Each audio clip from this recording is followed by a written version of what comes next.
우리 가족과 이제 나들이를 하고 오는데 아무래도 이제 아버님께서는 돌아가시고 제가 어머님과 보낸 시간을 의도적으로 좀 더 제가 이제 시간을 쏟거든요. 오늘도 이제 가족과 함께 바람을 쐬고 오는데 대화가 정말 웃기거든요. 우리 가족 대화하는 거 다큐멘터리 하나 찍어 놓으면 진짜 초대박 날 것 같아요. 예를 들면 우리 어머니께서 뭐 A라고 말씀을 하시잖아요. 승구 아빠는 B라고 말을 해요. 그럼 어머니는 다시 C를 말을 해요. 결국 그게 다 같은 말인데 말이 다 달라요. 그럼 제가 듣고 있다 보면 어머니하고 승구 아빠가 막 싸워요. 이렇게 막 그게 나쁘게 싸우는 게 아니라 말로 막 싸우고 있어요. 그래서 듣고 있다 보면 너무 웃겨가지고 제가 중간에 끼어들어서 중재를 하거든. 저는 INFP입니다. 그래서 평화롭고 싶고 막 이런 마음이 있기 때문에 그래서 제가 남편에게 주로 중재를 해요. 우리 어머님은 어머님의 언어적 표현이 있거든요. 근데 그거를 지금 바꿔, 어머니 70살 넘게 사셨는데 어머니를 지금 왜 바꾸겠습니까? 그래서 제가 어머니가 무슨 말씀을 하고 싶어 하시는지 저는 얼른 알아듣거든요. 근데 승구 아빠는 그게 답답한 거예요. 그 뒤에서 그 어머니께서 A라고 말하는 뒤에 A-1을 이게 잘 안 보이고 답답한가 봐요.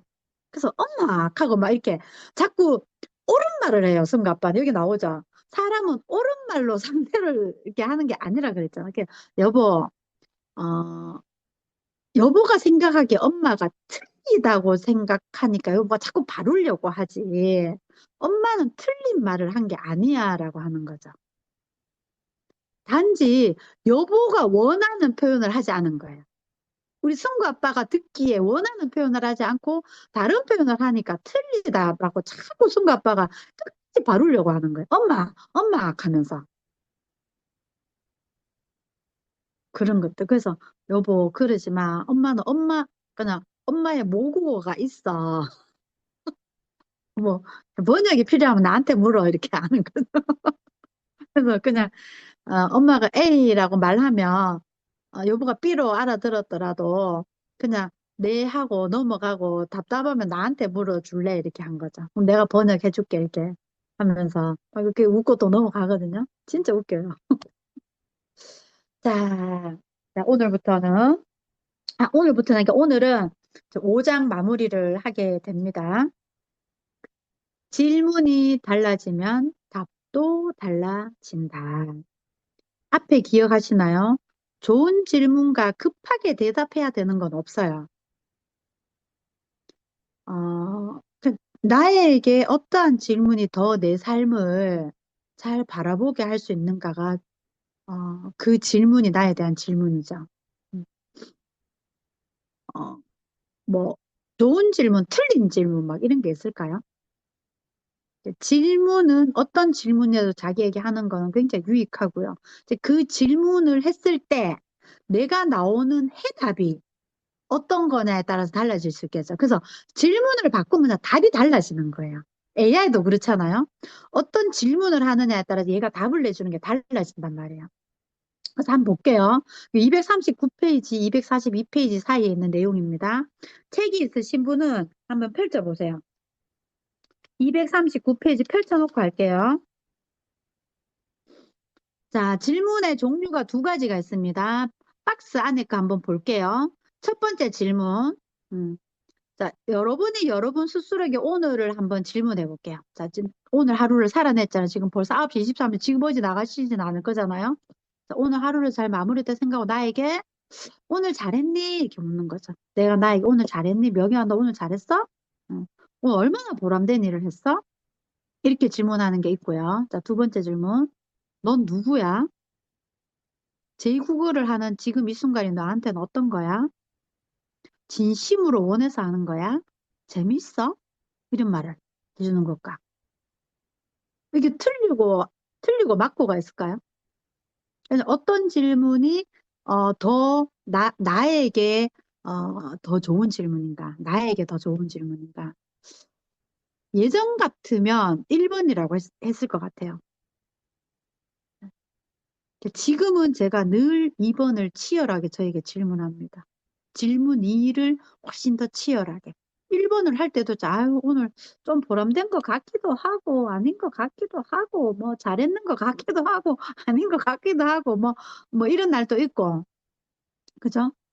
아, 이거 진짜 내가 원해서 하는 거 맞나? 이런, 또 내 자신에 대해서 정면으로 마주하는 그런 질문도 참 많이 합니다. 그래서 질문의 정체성을 보면요. 질문 첫 번째에 대한 것은요. 지위나 권력이나 재산, 역할, 가치관과 신념과 관련된 질문이죠. 두 번째 질문은 감정과 느낌, 즉 나의 존재 자체에 대한 질문이에요. 그래서 질문의 결이 다르죠. 음. 그래서 아래에 세 글자 한번 같이 읽어볼까요? 시작. 타인을 공감하는 것이 어려운 이유는 공감까지 가는 길, 구비구비마다 자신을 만나야 하는 숙제들이 숨어 있기 때문이다. 그 길은 쪼개졌던 내 심장의 일부를 찾는 뜨거운 설렘과 횡재의 길이기도 하다. 참 정면으로 마주하는 게 어려움에도 불구하고 이 타인을요, 나로 바꿔보세요. 나를 공감하기 어려운 것도 그런 거예요. 막 고마 툭툭 바로 앞에 막 대이면 답할 수 있고 대이면 답할 수 있고 이런 것들이면 좋을 텐데 참 고민해야 되고 숙고해야 되고 막 이런 거죠. 내가 나에게 질문하는 것들. 자, 개별성을 지우는 집단 사고라는 또 한 슬로건이 있습니다. 이게 뭐냐면 제가 우리 아들을 제가 입 바깥 깨물고 이런 동행을 해야 되겠다고 생각했던 게 이 한 줄 때문이었어요. 초등학교 때, 우리 승구가 닭장 속에서 살고 있구나. 세상이 바뀌었다고 생각했는데 1도 바뀌지 않았구나. 특히 교육기관은 이렇게 생각한 거예요, 제가. 너무 놀랐어요. 무시무시했어요. 아이가 학교에서 어떠한 것들을 하고 집에 와서 언어적 표현을 하는데 깜짝 놀라가지고 막 소름이 끼쳤거든요. 야, 큰일이다, 진짜. 세상이 바뀌긴 뭐가 바뀌었노? 하면서. 48년 전이나 지금이나 똑같구만. 하면 제가 이랬거든요. 그래서 뭐 다른 애들은 어찌할 수가 없고요. 우리 승부라도, 어, 좀 동행을 해야 되겠다라는 마음을 먹었고, 굉장히 고단합니다. 굉장히 고단하고, 승부도 고단하고, 저도 고단해요. 앞으로도 그럴 거고, 차이는 고단함의 비율이 좀 달라지고 있습니다. 옛날에 고단함이 한 9, 좀 기쁘고 보람된 게 1이라면 지금은 그 농도가 자꾸 자꾸 바뀌어가지고 고단함이 뭐 한 2 정도 되는 것 같고 이제 기쁨과 보람과 기대 이런 것들이 한 8 정도 되는 비율로 바뀌었다고 생각을 해요. 그래서 지속 가능할 수 있다라고 생각을 합니다. 자, 개별성을 지우는 집단 사고를 한번 볼까요? 자, 고기를 진짜 좋아하는 사람에는 비계를 잘 먹어야지. 이렇게 말하는 사람 주변에 들은 적 있나요? 이거 이런 케이스예요. 그래서 막 비계 안 먹고 띠내고 이렇게 하는 거 보면 꼴 싫어가지고 막 이랬거든요. 고기는 비계를 같이 먹어야지 얼마나 똑똑하고 맛있는데 하면서 껍질도 먹어야 되고 막 이렇게 했거든요. 그다음에 회 잘 먹는 사람, 맞아요. 골고루 잘 먹어야지. 회를 제대로 먹는 사람은 절대 초고추장에 안 먹지. 그죠? 누군가는 막 된장에 찍어 먹으라 하는 사람 있고, 누구는 그거 뭐예요? 저 와사비? 와사비가 뭐 고추냉이인가요? 응. 막 거기에 먹어야 된다는 사람 있고, 뭐, 저는 회를 제대로 먹는 사람이어서 그런 게 아니라, 일단 제 입맛에 그, 그 고추냉이에 먹으니까 가장 저는 입맛이 좋아서 초장을 찍어 먹는 것은 굴 같은 거, 생굴, 이런 거는, 멍게, 이런 거는 초고추장에 먹고, 그 다음에는 이제 고추냉이에 먹고 이렇게 하거든요. 근데 이제 저 이런 말 들었어요. 실제로 회 잘 먹는 사람들이 막 초장 찍어 먹으면 촌스럽다 하고 막 이렇게 했거든요. 자, 이런 집단적 사고.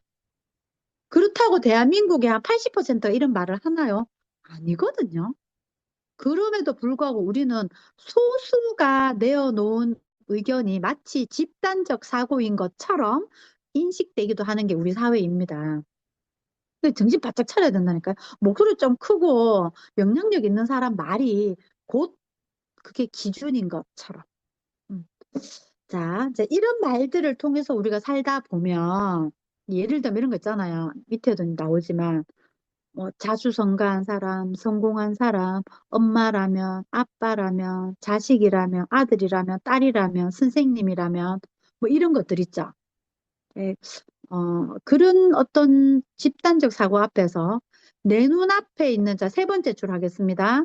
내 눈앞에 한 사람이 있는데 그를 더 천천히 느끼고 묻고 들어보지 않은 채 우리가 집단 사고가 뇌에 박힌 상태에서 자수성가한 사람이니까 모름지기 교육자니까 이런 붕어빵 같은 틀로 상대를 짐작하고 넘겨짚죠.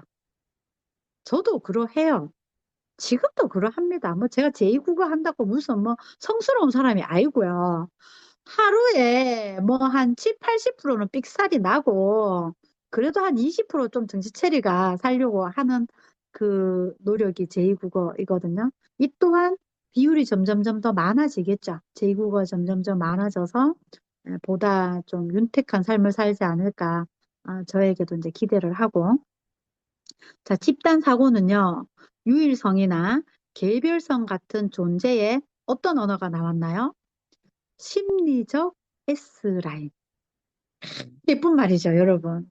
여러분들이 사용하는 언어가 심리적 S라인을 품고 있다면 얼마나 좋을까요? 말만 해도 기분 좋잖아요. 음. 그래서 이 집단 사고는요, 심리적 S라인을 두루뭉실, 이렇게 몸매를 통몸매로 만들어 보는 거죠. 맨 밑에 두 줄 읽어볼게요. 시작.